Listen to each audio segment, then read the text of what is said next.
오늘 주백성교회 큐티 본문은 누가복음 3장 15절에서 38절까지의 말씀입니다. 오늘 말씀에서 우리가 집중적으로 살펴볼 말씀은 16절, 17절, 20절, 21절까지의 말씀입니다. 요한이 모든 사람에게 대답하여 이르되 나는 물로 너희에게 세례를 베풀거니와 나보다 능력이 많으신 이가 오시나니 나는 그의 신발끈을 풀기도 감당하지 못하겠노라. 그는 성령과 불로 너희에게 세례를 베푸실 것이요 손에 키를 들고 자기의 타작마당을 정하게 하사 알곡은 모아 곳간에 들이고 쭉정이는 꺼지지 않는 불에 태우시리라. 백성이 다 세례를 받을새 예수도 세례를 받으시고 기도하실 때에 하늘이 열리며 성령이 비둘기 같은 형체로 그의 위에 강림하시더니 하늘로부터 소리가 나기를 이는 내 사랑하는 아들이라 내가 너를 기뻐하노라 하시니라. 오늘 본문의 배경이 되는 이 그림은 예수님께서 세례 요한으로부터 물세례를 받으시는 장면입니다. 오늘 본문을 통해서 우리가 생각해 봐야 할 주제는 예수님은 어떤 분이신가입니다. 우리를 구원하시기 위하여 이 땅에 오신 예수님은 어떤 분이십니까? 오늘 본문에 보면 예수님의 탄생과 소년 시절을 기록한 이후에 예수님께서 어떤 분이신지를 말씀해 주고 있습니다. 이 말씀을 통해서 우리가 믿고 신앙하는 예수님이 어떤 분이신지를 성경을 통해서 다시 한번 돌아보기를 원합니다. 첫 번째로 예수님은 우리를 구원하러 오신 메시아이십니다. 세례 요한은 예수님보다 6개월 먼저 태어났습니다. 그리고 하나님의 은혜에 의해 선택되고 예정되어 있다가 때가 되어서 하나님의 부르심을 받고 이 땅에 예수님을 예비하는 자로 사역을 감당했습니다. 4절 말씀에 보면 광야에 외치는 자의 소리가 있어 가로되 너희는 주의 길을 예비하라 그의 오실 길을 곧게 하라 라고 하였습니다. 이 말씀은 이사야 40장 3절의 말씀을 인용한 말씀인데 세례 요한이 메시아의 길을 예비할 것임을 말씀해 주고 있습니다. 세례 요한을 가리켜서 광야에 외치는 자라고 말씀하고 있는데 여기서 광야는 유대 광야를 의미하기도 하지만 이스라엘의 그 볼모지와 같은 사막과 같은 광야와 같은 영적 상태를 상징적으로 의미합니다. 이스라엘이 부패하고 타락한 그런 영적 상태, 영적으로 생명력을 잃어 아무것도 살아남을 수 없는 사막과 같은 상태라고 볼 수 있습니다. 이런 곳에서 세례 요한은 회개하라 천국에 가까웠느니라 도끼가 나무 뿌리 위에 놓여 있다라고 외치면서 회개를 강력하게 선포했습니다. 그리고 회개의 물세례를 주었습니다. 이렇게 회개를 촉구하는 세례 요한의 선포를 듣고 엄청난 무리가 회개하는 심령을 가지고 나와 자기 죄를 자복하며 요단강에서 회개의 물세례를 받았습니다. 사실 세례 요한은 정말 오래간만에 나타난 선지자였습니다. 말라기 선지자 이후에 신구약 중간기 400년 동안 하나님께서는 꿈으로도 이상과 환상으로도 계시로도 주지 않으셨던 영적인 암흑기였습니다. 오랜 세월 동안 이런 영적 암흑기를 지나고 하나님께서 보내신 선지자였으니 유대인들이 얼마나 환호를 했겠습니까? 그래서 많은 유대인들이 세례 요한을 좋아하며 따랐습니다. 세례 요한의 출현도 환호를 받았지만 회개하라는 말씀을 듣고 기꺼이 회개의 물세례를 받았습니다. 그러면서 사람들은 세례 요한이 구약에서 하나님께서 보내시겠다고 약속하신 메시아일 수도 있겠다라는 생각을 하게 됩니다. 그래서 세례 요한에게 메시아인지를 묻습니다. 그러자 오늘 본문 16절과 17절 말씀에 보면 세례 요한은 이 물음에 대해 이렇게 대답합니다. 요한이 모든 사람에게 대답하여 이르되 나는 물로 너희에게 세례를 베풀거니와 나보다 능력이 많으신 이가 오시나니 나는 그의 신발끈을 풀기도 감당하지 못하겠노라. 그는 성령과 불로 너희에게 세례를 베풀 것이요 손에 키를 들고 자기의 타작마당을 정하게 하사 알곡은 모아 곳간에 들이고 쭉정이는 꺼지지 않는 불에 태우시리라. 세례 요한은 나보다 능력 많으신 이가 내 뒤에 오시나니 나는 그의 신발끈을 풀기도 감당하지 못하겠노라고 하였습니다. 세례 요한은 자신이 메시아가 아니라고 밝히면서 진짜 메시아는 자기 뒤에 오시는 예수님이시다라고 밝히고 있습니다. 그리고 자신은 진짜 메시아이신 예수님의 신발끈 풀기도 감당하지 못할 정도로 낮은 종이다라고 말하고 있습니다. 세례 요한은 자신이 메시아가 아님을 분명하게 말하였습니다. 자신의 뒤에 오실 예수님이야말로 진짜 메시아다라는 것을 증거했습니다. 그래서 사람들의 시선이 예수님에게로 집중하도록 만들었습니다. 이런 세례 요한의 모습이야말로 진정 주의 길을 예비하는 자요 평탄케 하는 자로서의 사명을 충성되이 잘 감당하였다고 볼 수 있습니다. 세례 요한의 입으로부터 예수님의 정체가 분명하게 밝혀집니다. 예수님은 우리를 구원하기 위하여 이 땅에 오신 구원자 메시아이십니다.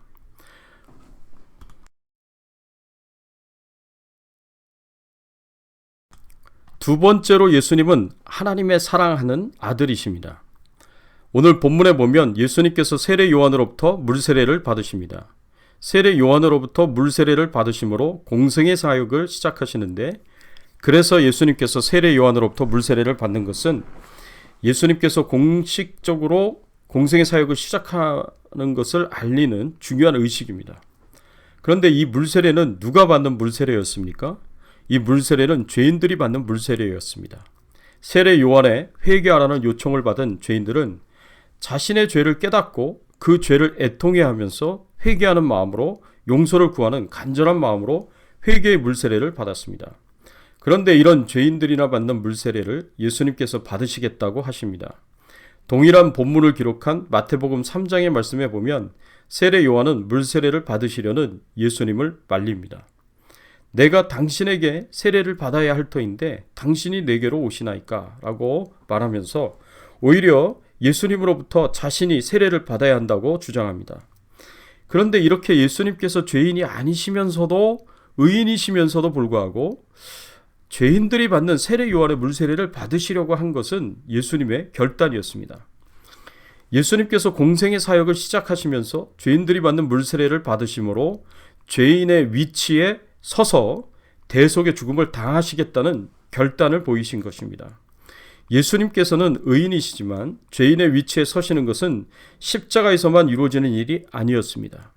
예수님께서는 이 죄인의 위치에 서서 십자가의 대속의 죽음을 당하실 것을 공생의 사역을 시작하는 첫 의식인 죄인들이 받는 물세례를 받으심으로 결단하신 것이고 이것을 드러낸 것입니다.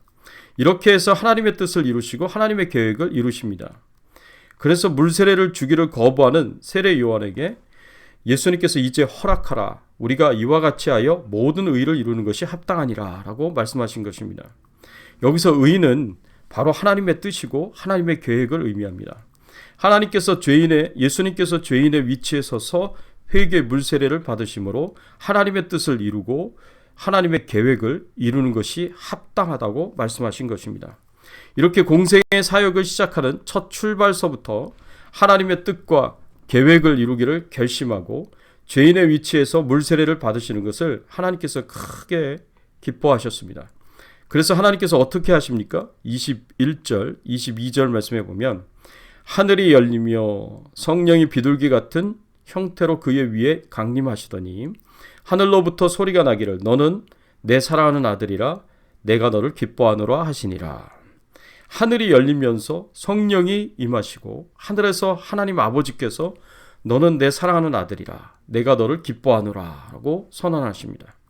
하나님 아버지께서 직접 너는 내 사랑하는 아들이라 내가 너를 기뻐하노라고 말씀하셨습니다. 예수님께서 하나님께서 사랑하시는 아들이시라고 선포하신 것입니다. 사랑하는 성도 여러분, 세례 요한의 입을 통해서는 예수님께서 우리를 구원하러 오신 구원자 메시아이심이 선포되었고 하나님 아버지를 통해서는 예수님께서 하나님께서 사랑하시는 아들이심을 선포되었습니다. 예수님께서 그리스도이시고 하나님의 아들이심이 모두 온전히 선포된 것입니다. 사랑하는 성도 여러분, 그렇습니다. 우리가 믿고 의지하는 예수님은 우리를 구원하러 이 땅에 오신 메시아, 구원자 메시아이시고 하나님의 사랑받는 아들이십니다. 그리고 이런 예수님께서 우리를 위하여 기꺼이 죄인의 위치에 서셔서 우리 죄를 대신 지시고 우리 대신에 죄값인 죽음을 십자가에서 당하셨습니다. 그래서 우리를 구원하시려는 하나님의 뜻을 이루시고 하나님의 계획을 성취하셨습니다. 이런 예수님을 닮아서 우리도 살아있는 동안 하나님의 뜻을 깨달아 하나님의 뜻을 이루고 하나님의 계획을 성취하는 귀한 삶을 살아가시기를 예수 그리스도의 이름으로 축원합니다. 함께 기도하겠습니다. 하나님 아버지, 감사합니다.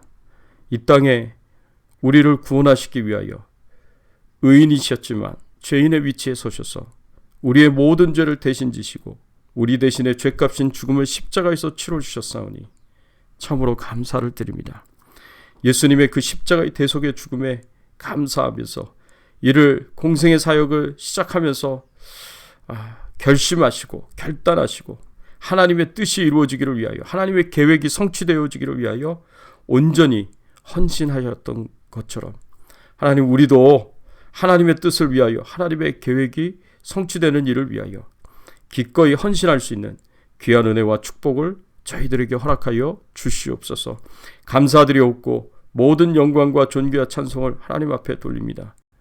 또 코로나19 바이러스로부터 우리 가족들 모두와 또 우리 후손들까지 다 지켜보호하여 주시고, 우리의 생업을 지켜보호하여 주시고, 우리의 건강을 지켜보호하여 주시옵소서. 오늘도 주님과 동행하며 승리의 삶을 살 수 있도록 인도해 주시기를 간절히 바라옵고 소원하오며 예수 그리스도의 이름으로 기도드리옵나이다.